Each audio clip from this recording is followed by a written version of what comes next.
सन 1901 में श्री मार्तंड माणिक प्रभु महाराज ने सेडम के निकट स्थित चितापुर का दौरा किया था। चितापुर में प्रभु भक्त श्री मल्हार राव नाईक के निवास पर श्रीजी का वास्तव्य था। चितापुर के समीप एक अत्यंत प्राचीन तीर्थ क्षेत्र है जो नागाई के नाम से प्रसिद्ध है। इस क्षेत्र की महिमा का वर्णन स्कंद पुराण में नदी वैभव खंड में देखने को मिलता है। श्री मार्तंड माणिक प्रभु महाराज इस स्थान के महात्म्य से परिचित थे। अपने चितापुर वास्तव्य के समय महाराज श्री ने नागाई क्षेत्र में कुछ दिनों के लिए अनुष्ठान किया था। उस काल में नागाई क्षेत्र घनी झाड़ियों से और खंडहरों से आवृत था। सारा परिसर अत्यंत जीर्णावस्था में था। पुराने मंदिर और इमारतें भग्नावस्था में थीं। लोग दिन के समय भी उस परिसर में जाने से डरते थे। ऐसी तब की परिस्थिति थी। नागाई क्षेत्र का जो मुख्य स्थान है वह झाड़ियों से आवृत एक छोटे से पुरातन मंदिर की आड़ में छिपा हुआ था। इस स्थान को नागवेलांबा माता के मंदिर के नाम से जाना जाता है। नागाई क्षेत्र में इस मंदिर के अतिरिक्त अनेक छोटे बड़े प्राचीन मंदिर हैं।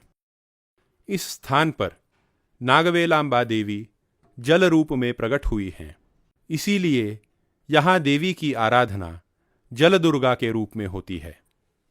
नागाई क्षेत्र का जो मुख्य स्थान है वहाँ एक से लगकर एक ऐसे पानी के दो छोटे से कुंड हैं जिनमें सतत शुद्ध जल का प्रवाह बना रहता है। वर्ष भर में कभी भी उन कुंडों में जल सूखता नहीं है।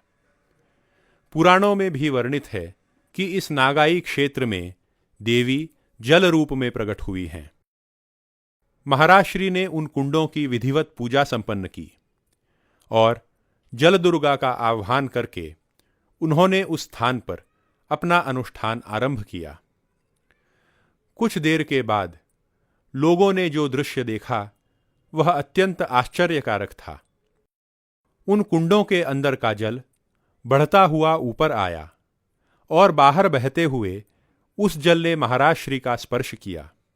पल दो पल में पुनः जल का स्तर नीचे उतरा और पूर्ववत कुंड में सुस्थिर हुआ। यह चमत्कार देखकर सब के सब हतप्रभ रह गए। स्थानीय लोग तो कहने लगे कि हमने अपने बुजुर्गों से सुना था और अपने जीवन भर में देखा भी है कि इन कुंडों के जल का स्तर सदा समान रहता है। यह जल न कभी बढ़ता है और न घटता है। आज साक्षात महादेव स्वरूपी श्री मार्तंड माणिक प्रभु यहाँ आए हैं। शायद इसीलिए भगवती स्वयं उनके चरण स्पर्श करने के लिए प्रकट हुई हैं। उस दिन महाराज श्री ने देवी की सहस्र कुंकुमार्चन युक्त महापूजा संपन्न की और बड़े पैमाने पर अन्नदान हुआ। हमारी परंपरा का इतना महत्वपूर्ण क्षेत्र जो अनेक दशकों से उपेक्षित था, उसे महाराज श्री ने अपने तपस सामर्थ्य से पुनरुज्जीवित किया था। महाभारत में युधिष्ठिर विदुर से कहते हैं, भवद्विधा भागवतास्तीर्थभूता स्वयं विभो तीर्थी कुर्वन्ति तीर्थानि स्वांतस्थेन गदाभृता। संत स्वयं तीर्थ रूप होते हैं और वे अपने पावन पदस्पर्श से तीर्थों को भी महातीर्थ बनाते हुए विचरण करते रहते हैं। चितापुर के श्री मल्हार राव नाईक को महाराज श्री ने आदेश दिया कि वे इस देवस्थान का जीर्णोद्धार करवाएं और यहाँ पूजा उपचार आदि की यथायोग्य व्यवस्था करें। महाराज श्री की आज्ञानुसार कुछ ही वर्षों में नागाई क्षेत्र का उद्धार हुआ और बड़ी संख्या में लोग पूजन दर्शन के लिए निरंतर वहां जाने लगे।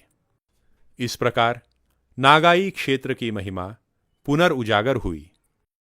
नागाई स्थित जल दुर्गा नागवेलांबा माता का स्थान आज अत्यंत ऊर्जित अवस्था में है और दक्षिण भारत के अत्यंत महत्वपूर्ण शक्तिपीठों में इसकी गणना होती है।